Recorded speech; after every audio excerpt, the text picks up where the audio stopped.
This is the best of First and Last, the podcast, with Mike Golic Jr. and Robin Lundberg.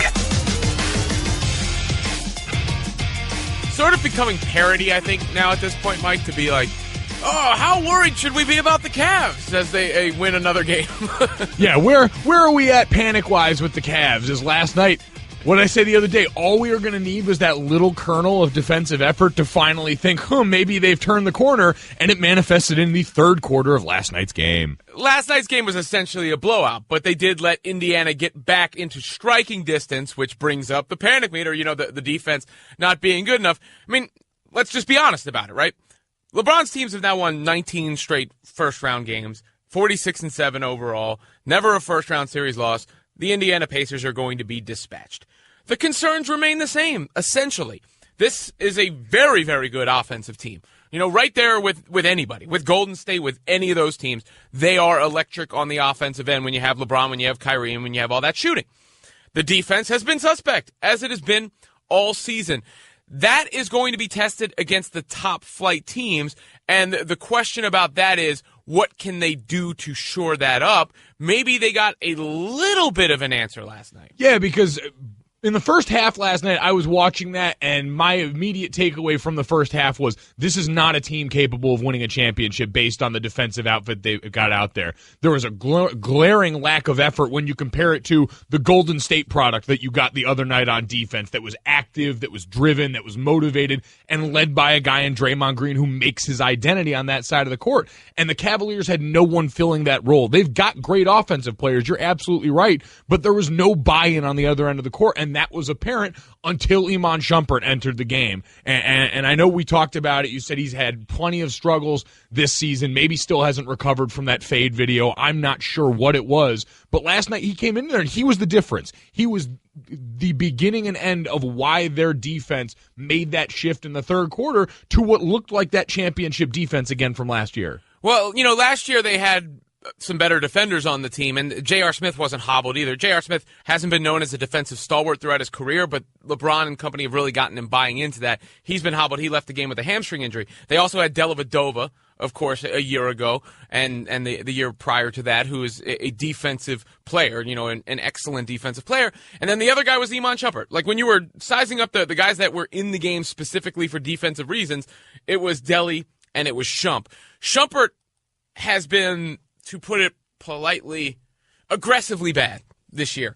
He has been truly awful. He is the worst, or was the worst, regular rotation player for the Cavaliers this season. Making stupid fouls on the defensive end, taking bad shots, not hitting shots at a good rate, turning the ball over. Just like basically everything, the prescription for going to sit on the bench. That's why he didn't play in game one. But he has been capable throughout his career of being that defensive guy and then hitting a couple of spot-up threes here and there. If he can find himself, that is not a game changer. We don't go over the top about it, but it is adding a player who brings a skill set that they did not have before game one. I'm kind of willing to go a little over the top on this one just because that was infectious last night. The effort and energy he brought, because it was locking up Paul George for large stretches of time. It was diving on the floor for loose balls that translated into other guys being willing to do that. We saw Kevin Love almost to the point of being hysterical, taking charge after charge, or trying to before he was finally rewarded. Everyone else seemed to raise their game when all of a sudden they realized that Iman Shumpert was coming in and setting that tone. LeBron James had 4 blocks last night and 4 steals. It was just, there felt like there was a different uptick in the sense of urgency when all of a sudden you had a guy come in who said, all right, I haven't gotten a lot of burn this year. I haven't done well when I'm on the court. So what am I going to do? I'm going to go back to the one thing that we knew in the beginning I did really well. I can come out here and play some defense for you guys. And the trickle-down effect for me was the difference between the Cavaliers looking like a team that I thought was going to get basically washed whenever they got to a team that was finally good, to now all of a sudden that shadow of doubt back in my mind, maybe this can be the team from last year still in enough stretches to get it done. Well, Shump is athletically talented defensively. He's quick, he's strong, and he has some of the quickest hands in the NBA as far as just getting in there and getting the ball out on the court, and which leads to transition, and we know the Cavs can be deadly in that regard. And I'd give two people credit for his performance last night. One, you heard it on the broadcast, I think. Somebody said staying ready. That's one of the things. being a pro. And then the other side of it, maybe Ty Lue, because benching him in game one is a little bit of that, hey, you're not as good as you think you are. You don't just get to play for no reason, regardless of how you play, and then giving him that chance to come back in and redeem himself. Which is good, because I had already heard the talk starting about Ty Lue, wondering if he had what it takes to coach this team at this point, if he had that connection with his players, when all we talked about last year was the reason that he took over, and the reason that he had done so well was because he had that understanding and connection and relationship with guys that comes with being an assistant for so long. Meanwhile, on the other side of things, the Indiana Pacers lose the game, and Paul George is talking again. And we'll make it Straight Talk from Paul George, brought to you by Straight Talk Wireless, best phones, best networks, half the cost, discussing a couple of his teammates, one being Lance Stevenson, who was on full display last night. He's got to learn to control himself. He's got to learn to just be in the moment. Lance is in our locker room is looked upon as a leader, one of our leaders. So his body language has to improve, just for the team. We all know it. Lance is an emotional guy, and a lot of it is just his heart and his competitiveness that emotion comes out on. But he's just got to channel that and put it towards making effort plays on the court. And he had something else to say about another teammate, that being Miles Turner. We just need him to challenge Tristan. Keep him off the boards, and he's got to make himself available down low in the post.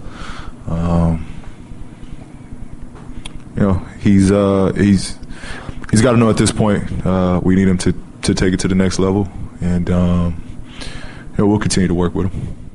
Straight Talk Wireless, nationwide coverage on America's largest and most dependable networks. Mike, I had a problem with Paul George's last shot comments the other day. I thought they were condescending and demeaning towards his teammates and unnecessary.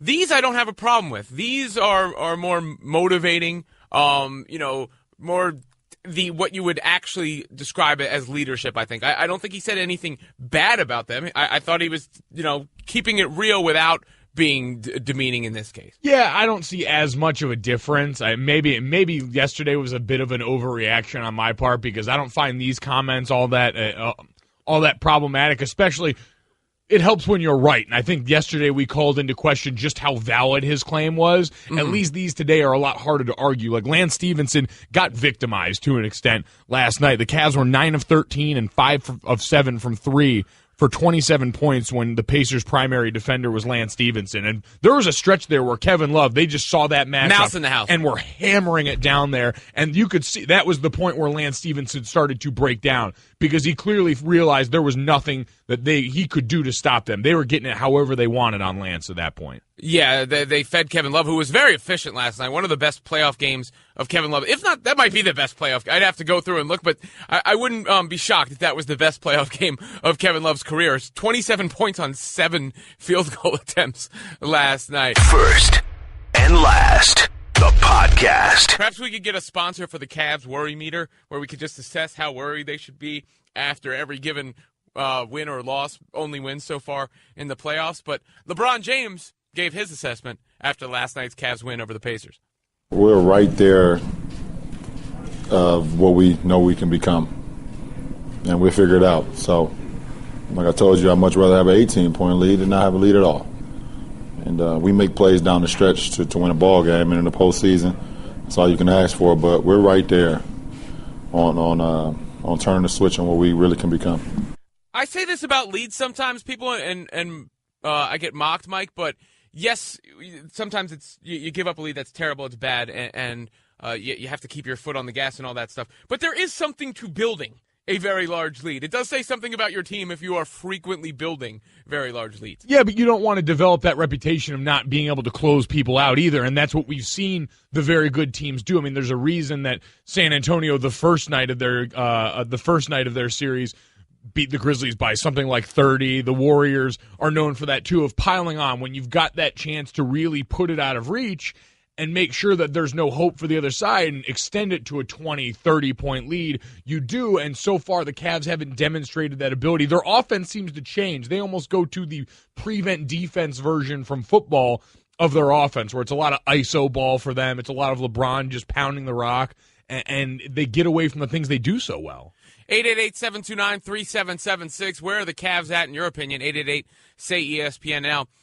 You mentioned Shumpert and the impact he had on the game last night. If you look at the game itself, the Pacers only scored 20 points in the third quarter. That's when he really did the bulk of his damage and came in. LeBron, I think, has hit the defensive switch. You've seen him playing a lot of free safety in this series, roving off the guy who they're not respecting from the outside, whether it be Monte Ellis or somebody else.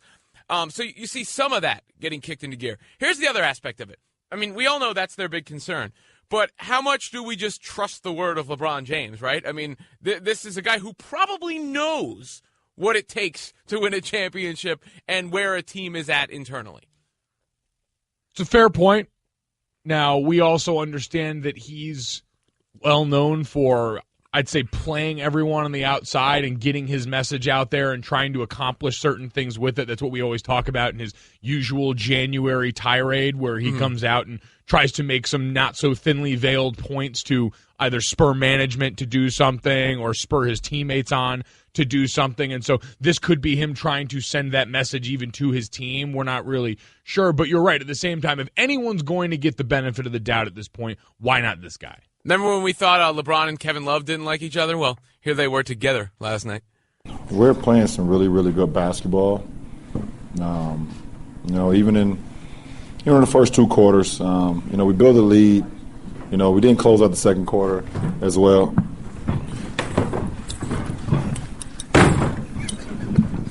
You about to take another charge? We didn't close out the second quarter as we would like to, and but we have a chance. We have a chance to do something that we all have been wanting to do all season, and that's to put together a four-quarter game. And I think we're right there on the cusp of doing it.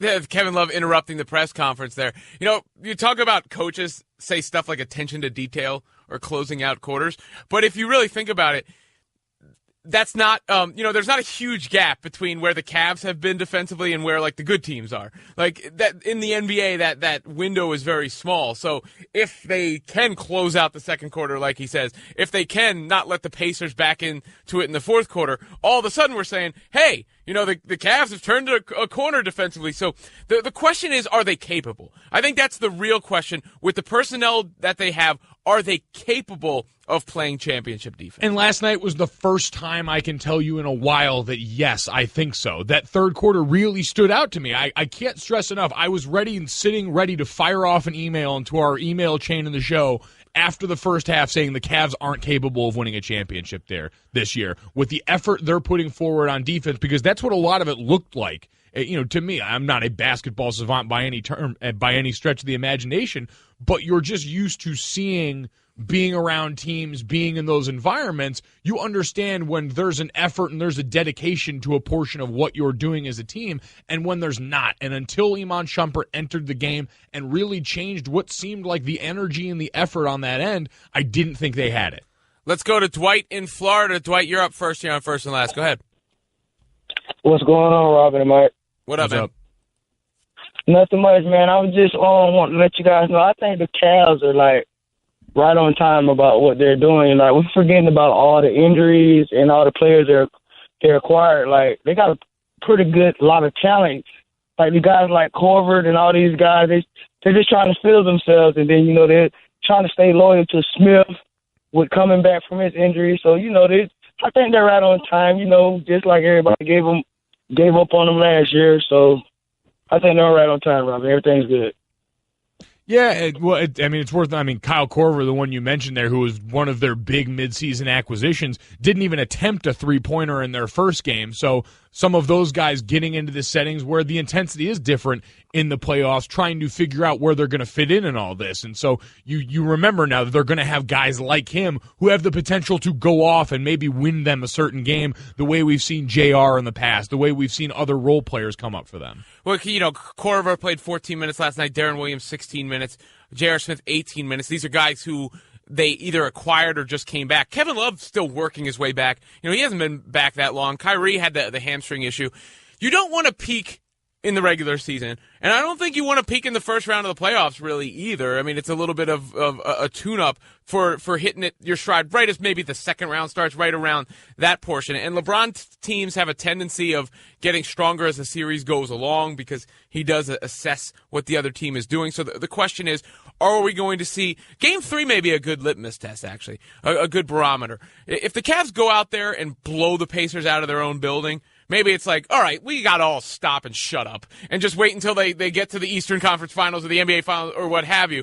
If they drop that game, all right, then, the Pacers are not a very good team. They're, an average team. Then maybe there is some cause for concern. Yeah, that's what's been so frustrating about the Cavs' defensive effort is we understand that this Pacers team is not going to be even close to what they'll see even later in the Eastern Conference, but definitely if they get to the finals with whoever comes out of the West, you assume it's Golden State.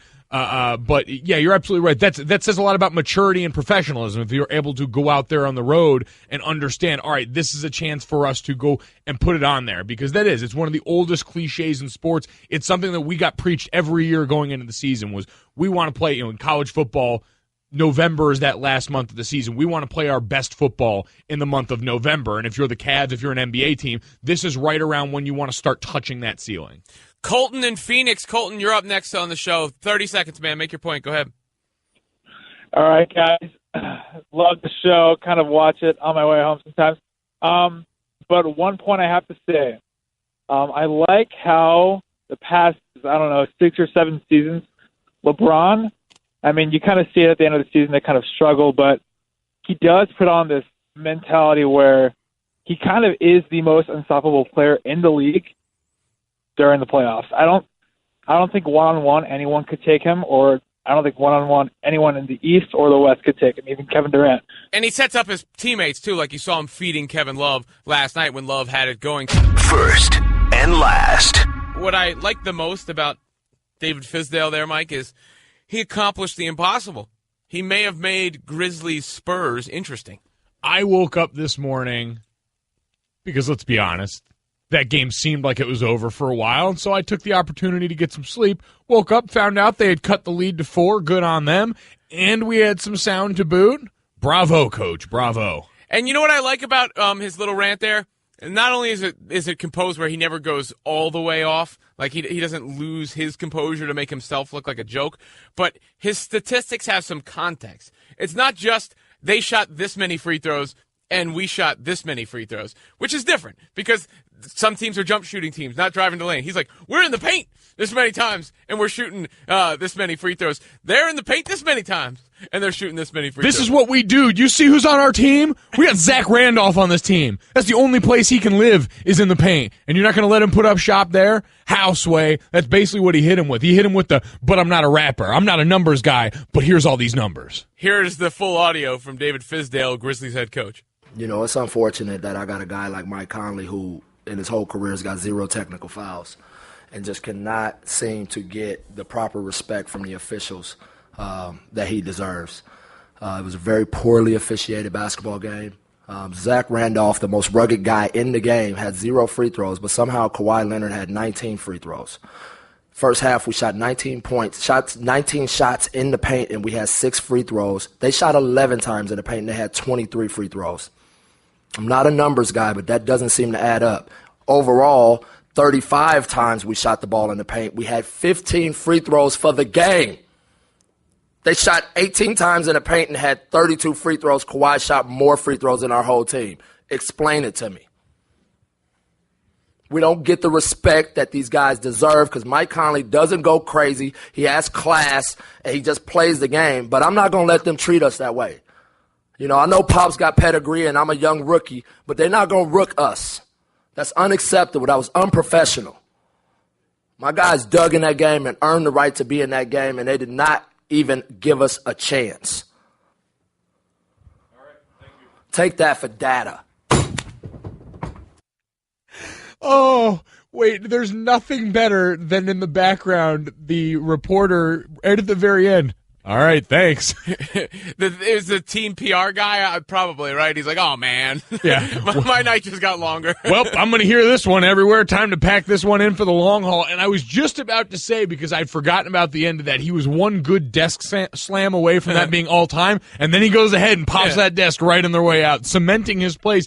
Very close to making the Rant Hall of Fame there. It wasn't quite at a high enough volume, but it was right on the cusp. Well, you see, to me, it's better because you make a joke of yourself when you go full rant, right? Then I can't take you seriously. There, he's in rant mode, but he's composed and still bringing some like rational, logical points. And I take that for data to boot with the desk slam. The one part that's going to get him in some real trouble. I mean, he's going to get fined regardless, but unprofessional. That's the word choice, I think, of everything that he said in there. The one that hammers it home the most. He said that they were unprofessional. But they're not going to rook us.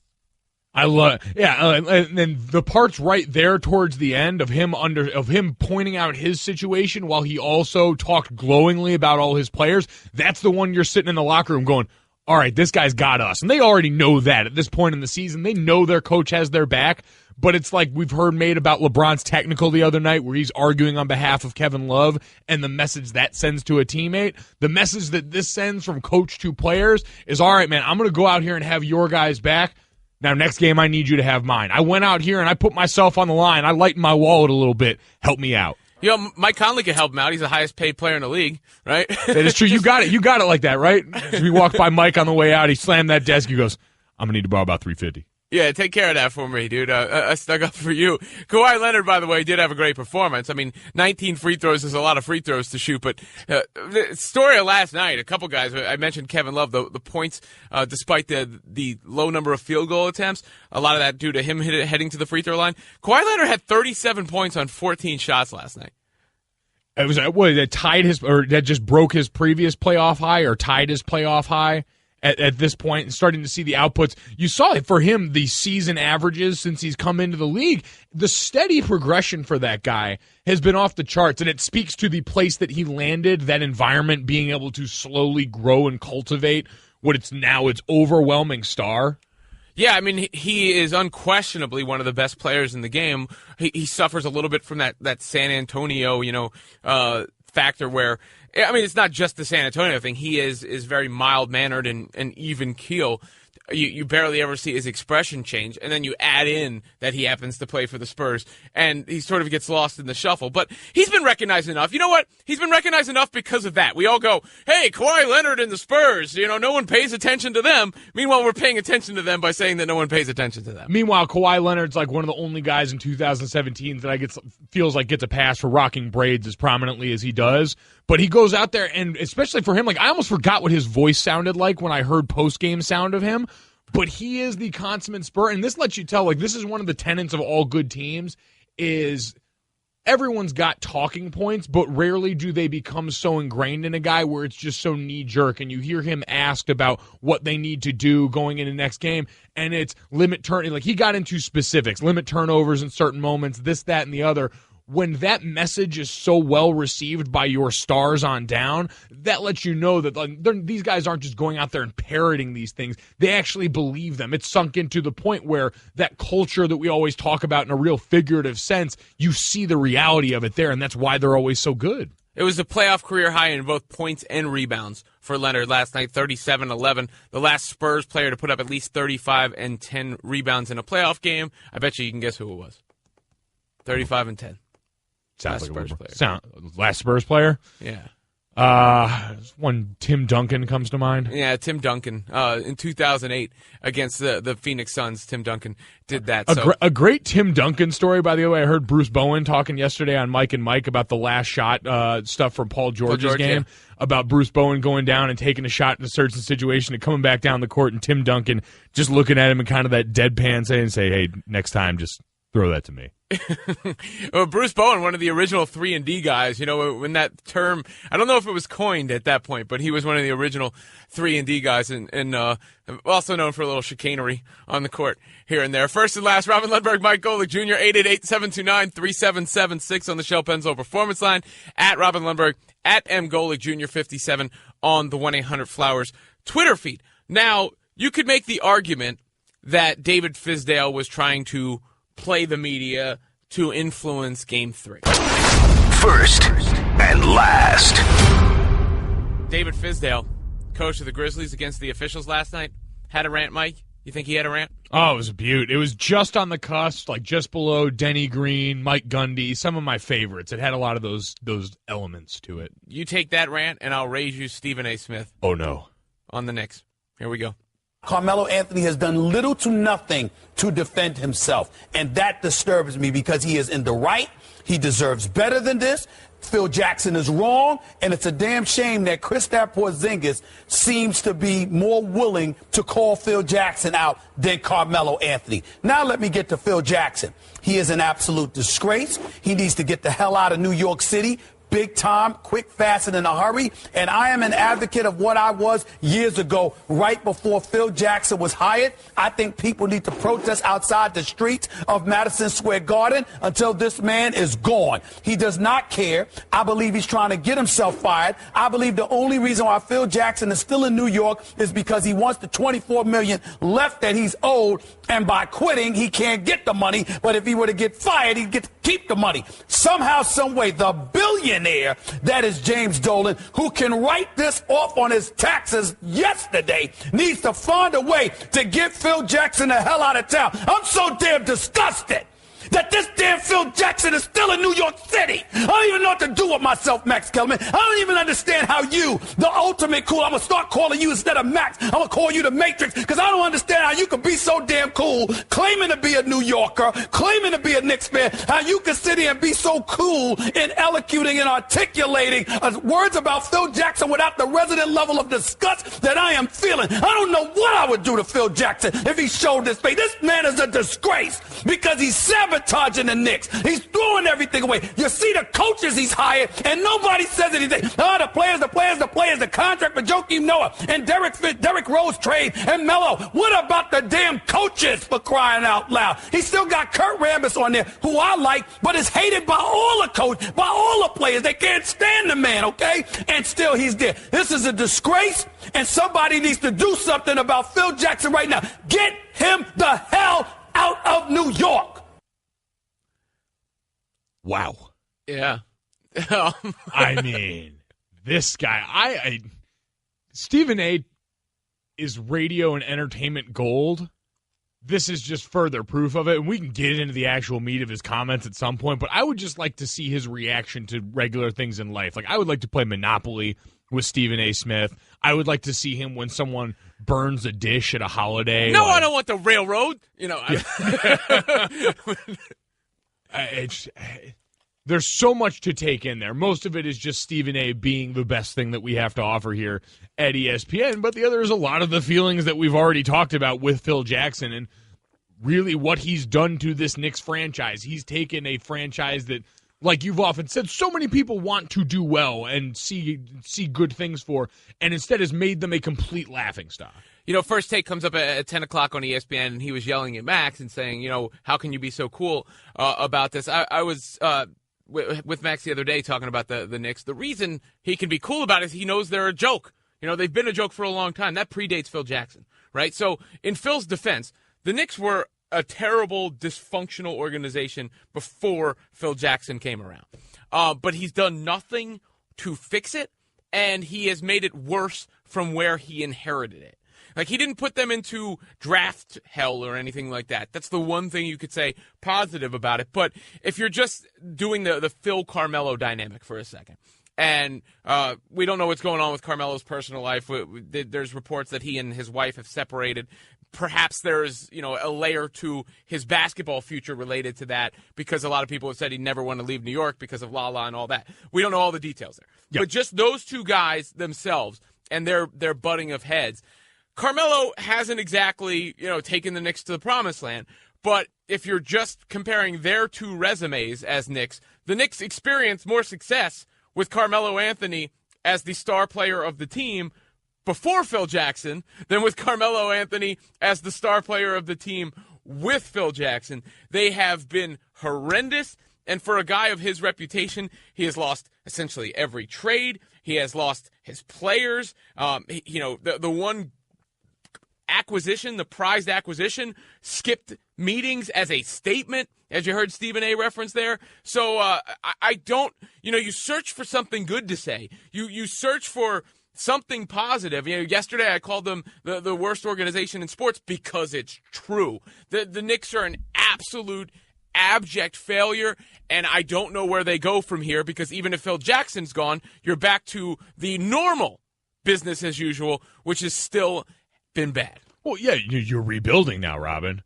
That's where you're back to. You're rebuilding, which is an even more horrific thought, because for a guy that has 2 years left of being James Dolan's meat shield, you bring in, let's say you do commit to rebuilding, which seems hilarious that hasn't already been part of the process. Then what are you left with once Phil's done? Because I don't see Phil getting extended. I don't see him sticking around for any longer than he has to here. He clearly doesn't care that much. So what he's are you still left? Here. He's still here because they said James Dolan said a while ago he was going to let Phil see out the life of his contract. Phil is making $12 million a year, so of course he wants to pick that up. It's clearly not making him do any more work. We've seen that he's clearly averse to doing anything that would actually help this team, so why wouldn't he stick around? Well, a rebuild is the correct thing to do, right? I've been calling for a rebuild for the Knicks for years, and just because it seems frustrating to enter a rebuild now, which I understand, as a fan, I'd be totally frustrated. Well, yeah, because what were you doing before? But they weren't rebuilding, right? That's the problem. They never were. They were on this hamster wheel of mediocrity or worse, always searching for the quick fix and not rebuilding. They still need to rebuild. It's still the correct tact. The problem is I don't want Phil Jackson to be the guy doing the rebuilding. I want somebody else to come in and do the rebuilding. And if we're being, keeping it 100 about this, I think the Knicks are best off without both Phil Jackson and Carmelo Anthony. This shouldn't be an either or. If I'm, in charge of things, neither of those guys is back with the team. No, they're not. Now Stephen A. has us both yelling, and I like this is good, so I'm going to keep rolling with it. But what you're going to get left with here now is, with the amount of time Phil Jackson's got left, and I really don't think he's going to stick around for longer than he has to, is you're going to have someone buying the groceries who's not going to be here to cook them. You're going to be left with Phil Jackson's groceries, and we've talked about that's the one thing maybe he hasn't saddled this team with debt until now. When you talk about rebuild and it being the right thing to do, that's great for a long-term solution, but it's only great if you're here to see it through. And if not, you're just saddling someone else with now what will be the final remnants of your whole mistaken time in New York. Well, if you know a Knicks fan, maybe you send him some flowers. Nothing makes a spring birthday more magical than 1-800-Flowers.com. Right now, when you order a dozen multicolored roses for only $29.99, you'll get another dozen plus a vase absolutely free. Go to 1-800-Flowers.com/ESPN.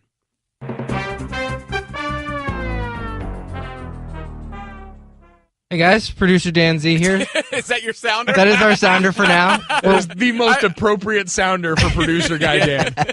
We're working on some more advanced production. We'll get there. I kind of like that. I think maybe keep that there. I like that. Whenever you're going to say something, that's what should play before you say something. All right, so over the next week leading up to the NFL draft, we're going to be soliciting draft questions on Twitter for Golic Jr. Our first one comes from Chris Faber. He wants to know, is Jimmy Garoppolo going to be a Patriot at the end of the draft? I think he is. It got exceedingly more interesting when Tony Romo decided to retire this offseason, and if Jay Cutler decides to too, because that's just removing more and more guys from the quarterback marketplace. But I think New England's demonstrated at this point it would take some really otherworldly offer that I don't think is going to come in the body of this draft. They can franchise him next year and decide what to do with him after his rookie contract is up, but ultimately I think he's still on the roster. I think it makes too much sense for the Patriots, who are trying to really feel out where the cliff is for Tom Brady still. What a great place to be, Jimmy Garoppolo. I mean, everyone loves him. He's the best. Oh man, he's so good. We've barely seen the guy play. He's he could be good. Don't get me wrong. I don't know. But he could also be Matt Flynn without having played enough games for us to know he's Matt Flynn. It is. It's the best place to be if you're a quarterback. Mitchell Trubisky, who we now has so much respect, he's got us calling him Mitchell. His name is Mitch. It's Mitch Trubisky. Where are you on people who make you call them their full name? Like, if you call a guy Mike and he goes, it's Michael. Can't stand it, especially if you've been something your whole time and now all of a sudden you want to be grown up. Tommy Reese, who played quarterback at Notre Dame, they decided to try and call him Tom when he came back to be a coach at Notre Dame. Mm-hmm. That kid's going to be Tommy until I am 6 feet under. From now on, producer Daniel Z. Yeah, keep playing your sad air horn sound. Producer Dan.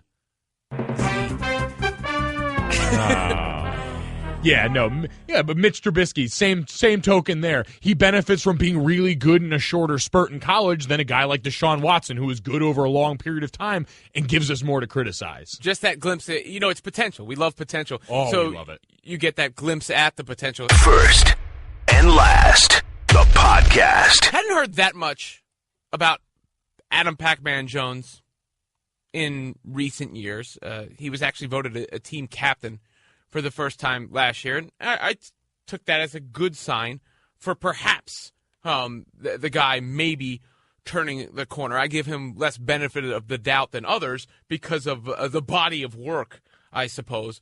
But unfortunately, Pacman Jones back in the news in sort of the way we've grown accustomed to as of late. Yeah, less than a stellar public representation of Pacman here. He was speaking to the media for the first time since he was released from jail after an arrest back in January, and was asked a question by a reporter that he didn't take kindly to.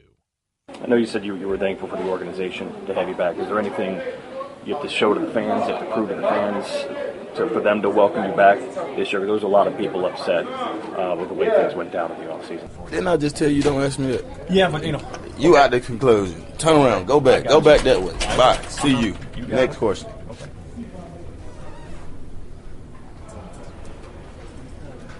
That's his last interview for the year. See y'all later. Don't come over here no more for the rest of the year. See, somebody laughed, I guess, because they think they're supposed to. That's not funny. It's demeaning. It was a fair question.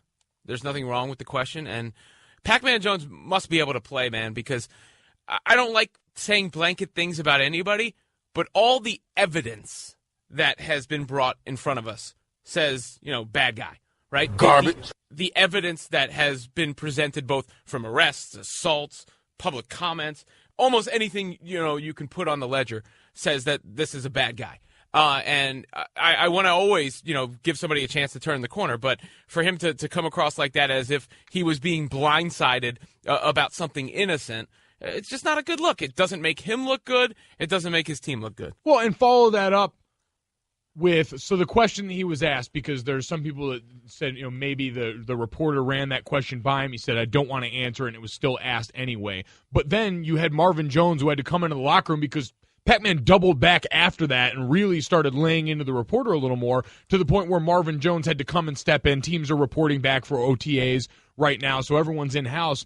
And then he comes back over and he gives the answer that he could have given to that question before. He came back over. Words can't express my feelings for the organization. Mr. Brown, Coach Lewis, my teammates, the city of Cincinnati. This is home for me, so I'm very eager to be here. I don't take it for granted. The answer to the question that he just could have given right away. So what does that tell you? Is this a guy that really just refuses to learn? And like you said, I'm no expert on defensive back play. I haven't watched enough of Pacman Jones lately to know. But apparently this guy is still doing enough on the field, because let's be honest, the question that comes to mind is, and people always want to know, can you win with guys like that? Can you win with guys that are less than stellar in the character department? And the answer is always yes.